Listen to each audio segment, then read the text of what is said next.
first international contract offer when I was 18 years old. At the time, I was living in Vancouver, taking classes at Harvard Dance Center and working visual merchandising at SportCheck.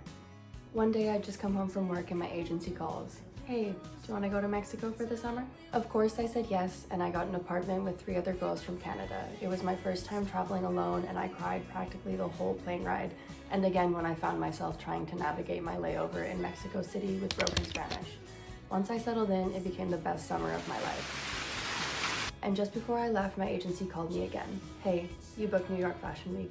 I flew there from Mexico and walked my first international ramp. I was elated, but at the same time, I was fighting with my agencies to be paid for the work I had done in Guadalajara. I never got paid and ended up switching to a New York mother agency. And over the next year, I was flying back and forth to New York to build a new portfolio. I had also started working for a law firm in Vancouver with the plan of going back to law school. For my 20th birthday, I planned to finish off my gap year traveling South America with my mom. We climbed a volcano in Guatemala to roast marshmallows, learned how to surf in Costa Rica, horseback riding in Panama, and then my agency called me again. Hey, do you want to go to India? Since I started modeling, agencies and scouts told me I would do great in the Indian market, and I wanted to experience a culture so different from my own, so I said yes again. I packed up my life into 3 little suitcases and moved across the world. During the day, I was shooting for the agency, and during the night, I was working remotely. 3 months turned into 9, and when I went home for Christmas, I exchanged some clothes and went again. I worked in India for a year before going back to New York.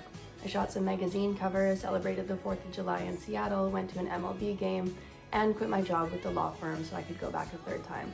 My mother agency at the time wasn't happy I was spending so much time in India, and I wasn't happy to be spending all the money I was making commuting back and forth to New York.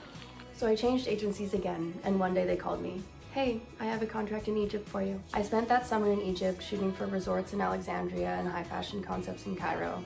There were so many moments where I would call my mom to show her the beach I was shooting on or the ancient buildings I was standing in front of. I kissed a camel at the pyramid and went shopping in old cities, spent days at different museums. It had been a year since I'd been back to Canada, but I now had a life and family in India too. So I went back again to a bigger agency, started booking more jobs, started making more money, and I spent it all traveling. Granted, I was traveling for visa runs since my conditions had changed, but it gave me an excuse to fly to Bali and Nepal and Sri Lanka. And between Egypt and India, I visited Georgia and Azerbaijan too, countries I probably would have never visited otherwise. And suddenly I was celebrating my 23rd birthday and my agency calls me again.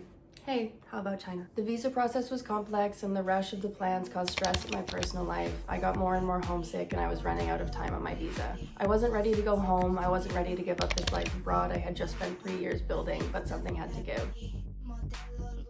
So I packed up my whole life and moved to Bangkok. And I have no idea what I'm gonna do next. What are you doing? At least I'm trying to. And I'm not.